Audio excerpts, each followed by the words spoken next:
Well, my friends, it's about 1:30 in the morning. Well, it is Wednesday now, sometime in November. I don't know, 12th or 13th, 14th, I'm not sure. No, 13th was Saturday, or was it? I'll just look for good here. It's the 17th of November, 2021. And before I hit the sack, I've got a little bit to talk about that I've been wanting to talk about for a long time, or I should say, bring your attention to something. You are about to experience Jackson Snyder Presents. We will examine the life of our master Yeshua by discovering his ancestors, family, and friends, by reviewing rare ancient manuscripts, and speaking to those who know him best. From the Vero Essene Yahad, now experience Jackson Snyder Presents.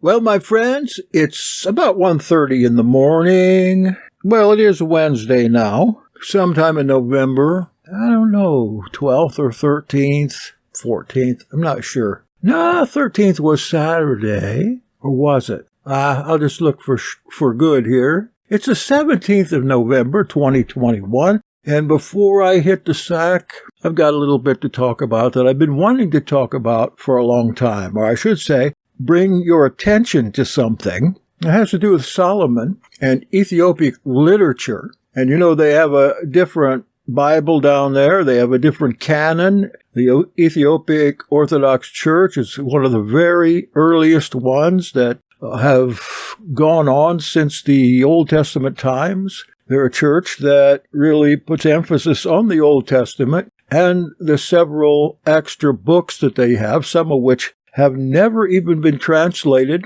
but one has, and it's one that I got my hands on a few years ago, and I loved it.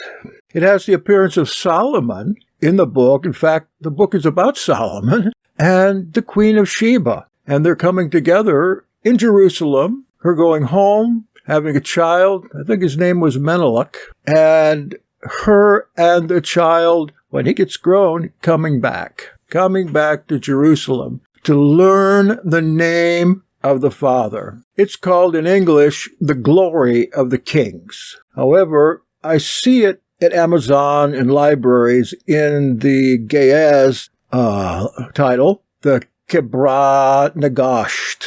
Kebra Nagast.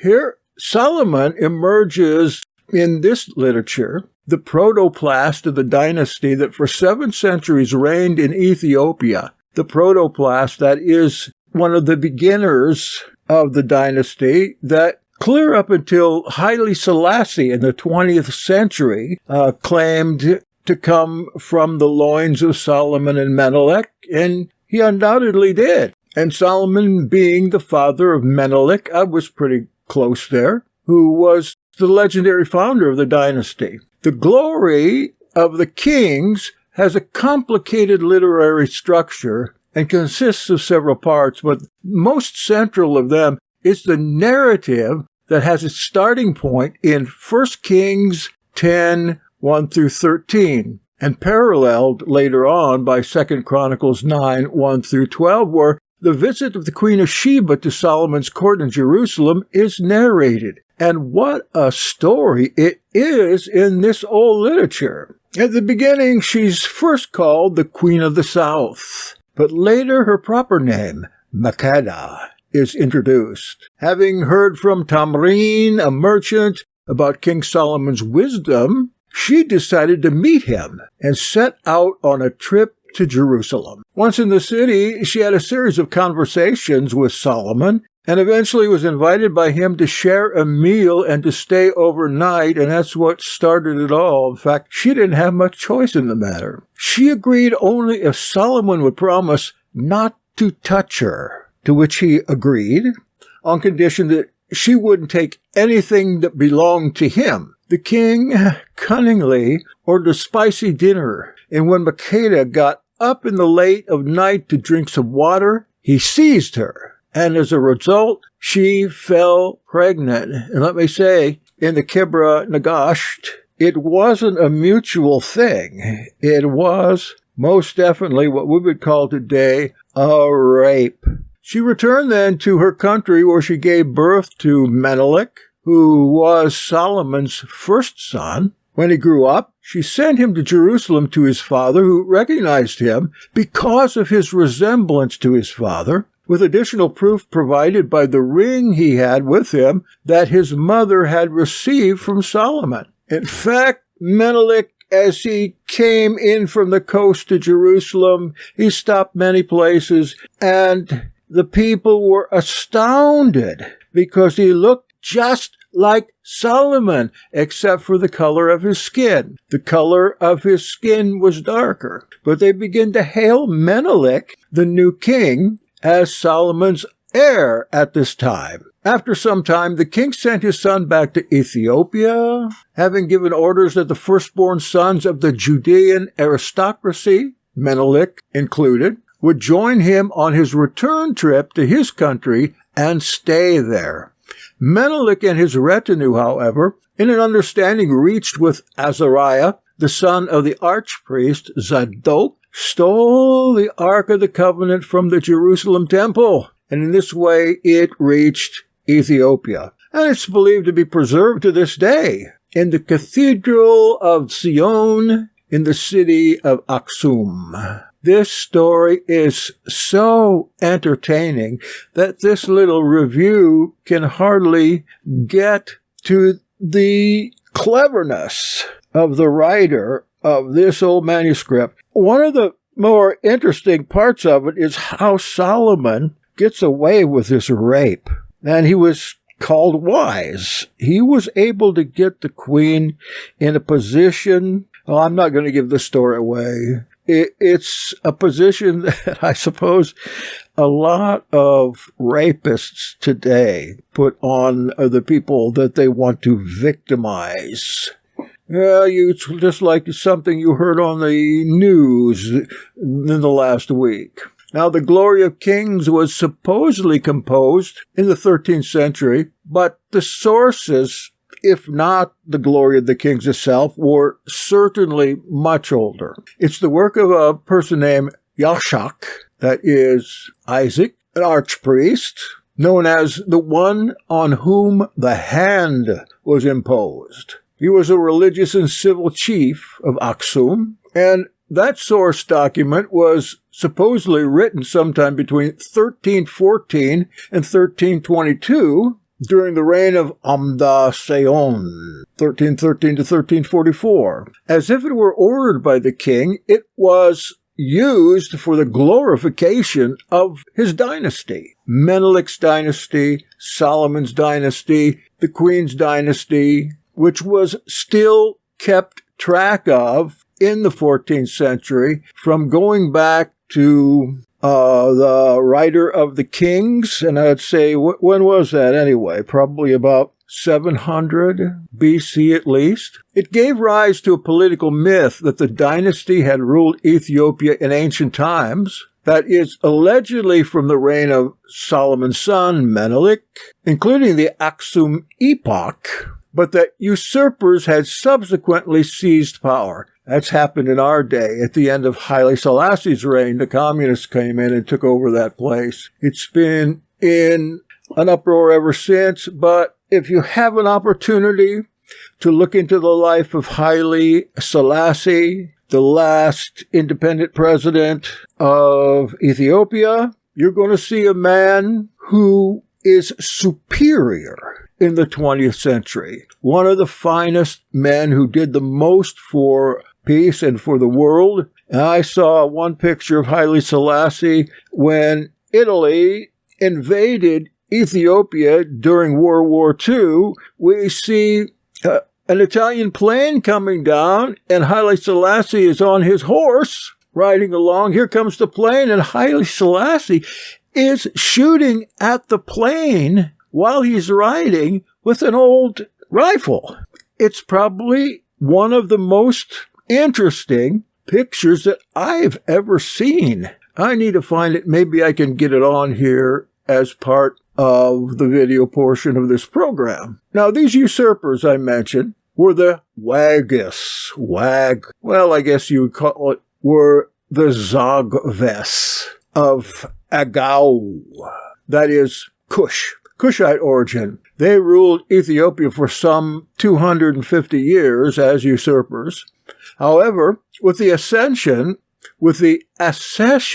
of Yokuno Amlak in 1270, the grandfather of Amda Seyon, the old legitimate dynasty, regained the throne. Legitimate being the Solomonistic, the Menelik dynasty takes it over again. Thereafter, the dynasty ruled the country until the revolution of 1974.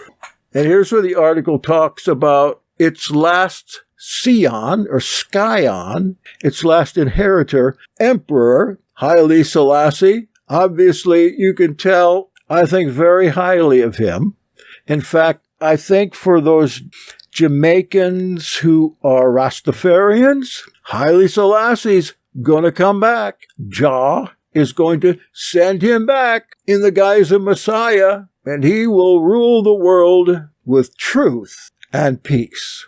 He was deposed in 74. I remember that quite clearly.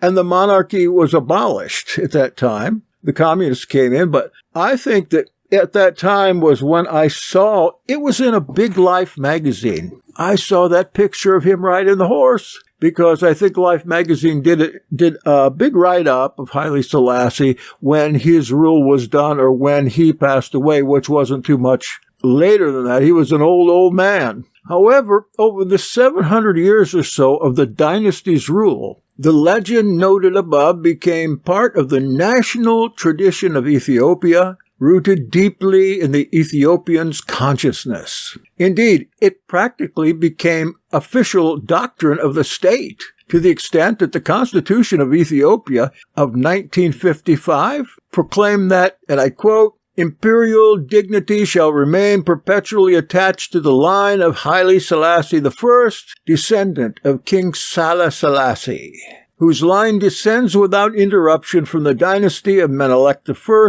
son of Queen of Ethiopia, the Queen of Sheba, and King Solomon of Jerusalem. The Queen of Sheba's becoming the Queen of Ethiopia is the result of the erroneous identification of the Queen of the South, under which name the Queen of Sheba appears in the New Testament, of course, Matthew 12:42, Luke 11:31, with Kandake, Queen of the Ethiopians.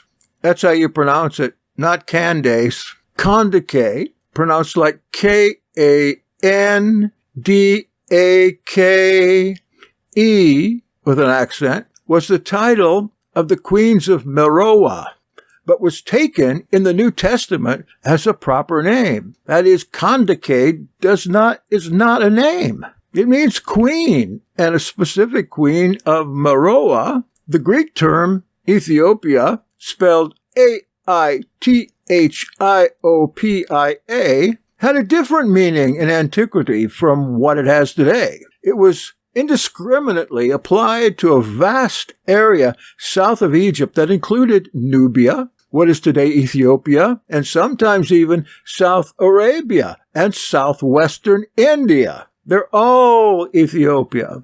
Nevertheless, the Ethiopians came to understand the name found in Acts 8:27 as referring specifically to their country. The literary motif of the Queen of Sheba in The Glory of Kings was relatively well known all over the Near East and the Northeast African area. Several legends connected with her, Jewish, Christian, and Muslim, circulated, of which at least the version provided by the Targum Sheni to Esther should be named. Many details present in The Glory can be found in that version, including the motif of seduction, but also in other texts, a Jewish text, Alphabet of Ben Sirah, and Muslim, including the Quran, Surah 27, 15 through 45. But the main story in The Glory of the Kings, that Solomon and the Queen of Sheba were the parents of Menelik, the first king of Ethiopia,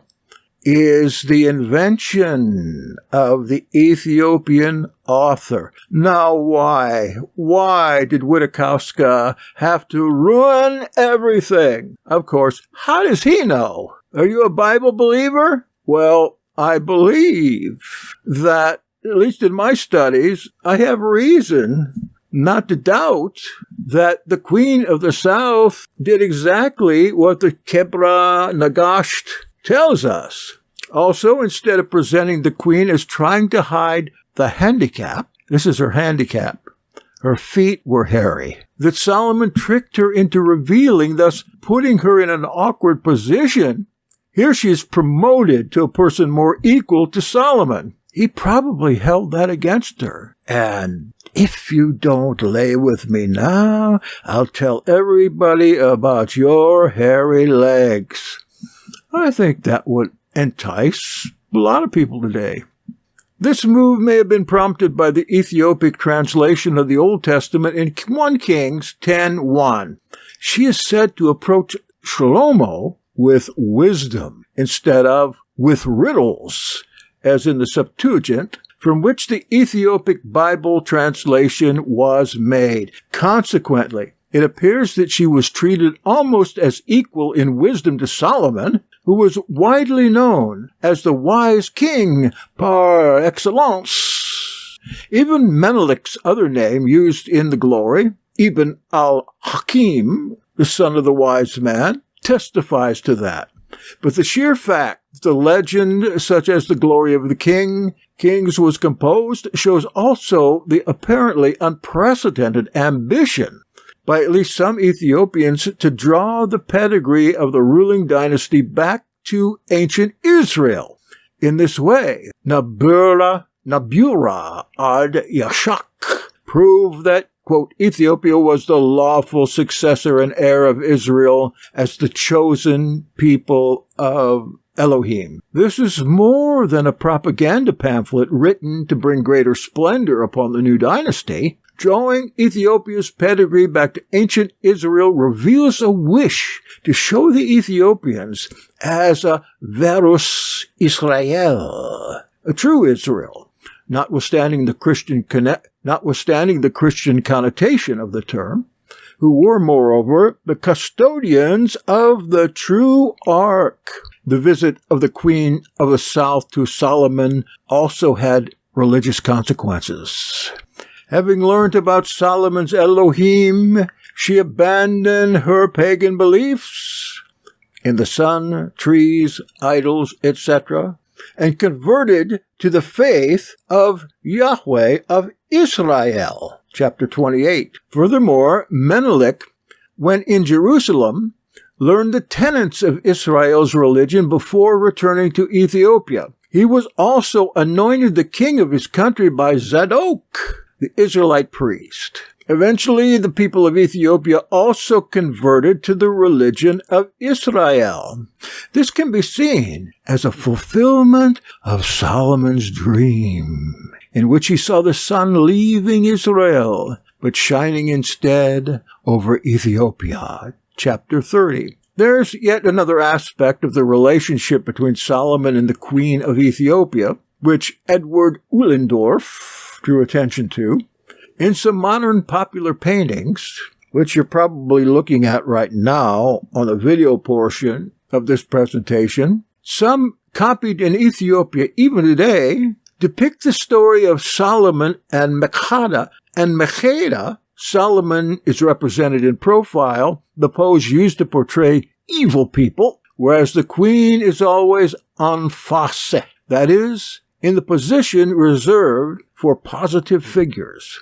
This reversal of the ethical attributes of the two main figures of the story is the more surprising, as Solomon is otherwise treated as the wise man, and in the context of magic, the protector against demons. Well, if it's true what's in the book, Solomon must have been wise. Interesting, though, that Solomon was 700 wives or whatever it was, and being a rapist, never had a child until Menelik came along. And then the other one came along, Rehoboam. Solomon in the Nagast gave the kingdom over to Menelik. But he said, no, I'm going home. I'm going to rule my nation and show them the ways of Yahweh. Over time, the Glory of the Kings has become a repository of national and religious feelings. It's not only a literary work. It's like we hail the stories of the Old Testament as being historical, and we hail ourselves as being in the line of Israel. We claim that identity. This is seen in the famous letter that Emperor John IV sent to Queen Victoria in the last, now it's 2 centuries ago, about 150 years. During the British invasion of Ethiopia in 1867 to 68, and the siege of Magdala, Emperor Tewodros' fortress that was eventually captured, the emperor committed suicide, whereas his library was confiscated. Most of the collection was brought to Britain and deposited in the British Museum. Those were the colonial days. The Brits stole everything from everybody. The new Ethiopian emperor, John IV, 1872 to 89, Tewodros' successor, found himself in a delicate position since he was deprived of one of the Ethiopian imperial attributes, the palladium of both the Solomonid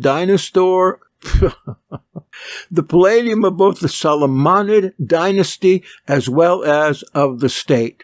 Apparently, its physical presence at the court as an attribute of imperial power was so important that John wrote a letter to Queen Victoria and the Earl of Granville, because he was deprived of some Ethiopian imperial attribute, the palladium. Is that a crown? Oh, I'm going to have to look that up. I know it's a precious metal. Palladium. I know I'm going to just get the precious metal here in Googlatory. Oh, it's a company. The Palladium Group. Oh, palladium, something that affords effectual protection or security. Example, this political persecution being, somehow or another, the grand palladium of our liberties. Sounds like a symbol, a physical thing that's a symbol of something else, like last Sunday in church, everybody stood up and pledged to the flag, except me. They got up, put their hands on their heart, and pledged allegiance to the flag. There's only one flag I pledge allegiance to. Don't get me wrong, I like this country. I love it here. This is my home. I do what I'm supposed to in this land. But I'm not going to pledge allegiance to a flag of any kind unless Yahshua puts it up there and tells me to. And all the rest of the definitions here are a precious metal. Maybe maybe he didn't get the palladium. Maybe he didn't get the silver, I should say, palladium rounds that were in the safe of Menelik all those years. Well, so much for that. We don't know any more now than we did. So I'll do a little more here. The new Emperor Tewodros' fortress that was eventually captured, and the emperor committed suicide, we got that, during the British invasion of Ethiopia at the siege of Magdala, whereas his library was confiscated. Most of the collection was brought to Britain and deposited in the British Museum. The new Ethiopian Emperor, John IV, 1872 to 89, Tewodros' successor, found himself in a delicate position since he was deprived of one of the Ethiopian imperial attributes, the palladium, of both the Solomonid dynasty as well as of the state. Apparently, its physical presence, it's a thing, at the court as an attribute of imperial power was so important that John wrote a letter to Queen Victoria and the Earl of Granville, the British Foreign Secretary, asking them to return the manuscript of Tewodros, which was already entered in the British Museum through an acquisition list as Manuscript Oriental 819. The trustees of the Museum complied, and the manuscript was sent back to Ethiopia in 1872. Evidently, this palladium was a manuscript that had a great deal of value to the kings of Ethiopia, so much so that Brits coming down and stealing that away was like stealing their national history. However, the Glory of Kings is not the only Ethiopic composition in which Solomon appears. This is cool. In the other texts, his character depends very much on his fame as a wise man or a philosopher. At the beginning of the 16th century, a collection of aphorisms found its way into Ethiopic literature after being translated from Arabic, but with roots, most probably, in Hellenistic gnomology. That's the study of gnomes. It is entitled The Book of the Wise Philosophers. I have seen this book too. The collection contains sayings or aphorisms of mostly Greek philosophers, such as Plato and Aristotle. That's the original part. Also of biblical figures, including King David, Persian figures like Khosroes, as well as the Church Fathers. The latter seem to be a later addition from the 19th through 20th centuries. Consequently, it's no surprise that sayings also attributed to Solomon can be found in this collection. Clear down in Ethiopia, there's a connection there. We don't think of it, but there's an amazing connection there. The fame of Solomon as the wise man or wise philosopher seems also to be the source of the role he plays in Ethiopian magic. Shh. This is not an Ethiopian invention, but is yet another cultural phenomenon attesting to the contacts with the Eastern Mediterranean world. This role developed on the basis of the biblical passage in 1 Kings 4:30, according to which his wisdom, quote, was greater than all the wisdom of Egypt. In the Hellenistic epoch, Solomon's fame as a major magician was established first among the Jews, but over time also among other people. One account can be found in the Jewish Antiquities by Josephus Flavius, in which he writes that Solomon received from Elohim the power of defeating demons in order to heal people. Hey, every believer has that power if they'd only use it. He also composed charms that people could make use of to expel demons for good. Do you believe in blessed items that have power within them? I do. We should start blessing some things. You have demons to cast out? You have demons in your own house? Get you some table salt, bless it, and don't tell anybody else. Just start throwing it around the house. Nobody will see it, but if it's blessed properly, and you have the power of the risen master in you, that's going to make a little difference. I've seen it many a time. We can't trace here the ways by which Hellenistic magic reached Ethiopia. Along with it, magical prayers attributed or connected with Solomon. Now, I want to tell you something about magic. These scholars use the word magic these days instead of miracles. Now, that you won't find scholars talking about miracles anymore. They talk about magic. So when we read magic in scholarly papers, at least, well, many scholars, we're talking about their idea of supernatural occurrences, including healings and demonic expelations. An important role was certainly played by the Greek composition entitled Testament of Solomon. Although a thorough analysis of the influences of the name texts has not been provided so far, there's a lot of these texts that have not been translated for us yet. One thing is, however, certain. Solomon has become an important figure in Ethiopic magic. Already in the Glory of the Kings, it is said that Solomon, quote, made the demons serve him by his wisdom.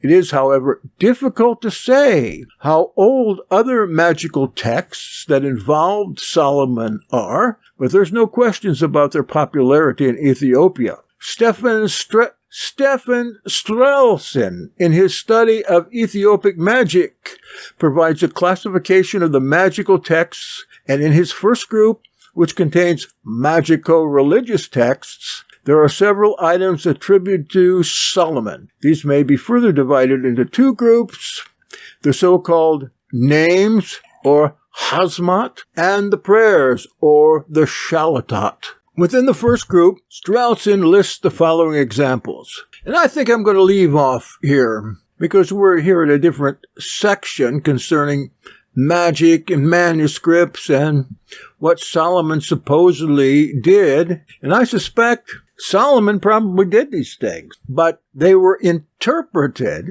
by people that didn't know what they were talking about as magic. And further, what he did and said, those things were redacted to include scores of pagan additions, just like they've done to every other religion. So again, I'll say the name of this book that we're reviewing here is the Kebra Nagast. I'll spell it again, Kebra-Nagast. Oh, look, I just sold my copy of it. Yes, I'm selling all my books off. Cheap. What's left of them, at least most of them, are on kingdomcart.com, an eBay store. I sold off lots of very expensive books that I acquired. I still have some very good books there, especially Torah books. Kingdomcart.org. Or is that? No, it's com. Kingdomcart.com. The cart is with a K if you want to go out and look. And let's see. Yes, the next time we come together, we're going to look at some of the names that Elohim gave Solomon to put on the rings of his fingers. Other names that Solomon saved himself from the hands of the Smiths. Probably Professor Smith's gang here at the Yahad. We got 3 of them in our Yahad now. 3 Smiths. Solomon saved himself from the hands of the Smiths. I'm going to have to send that on to the Smiths, see what they say. Were you there? Was Solomon chasing you away? Was Solomon casting you out with holy names?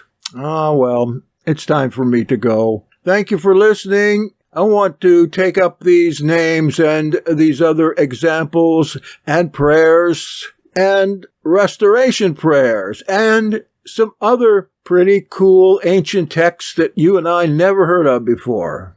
See you then! You have been listening to Jackson Snyder Presents on Hebrew Nation Radio.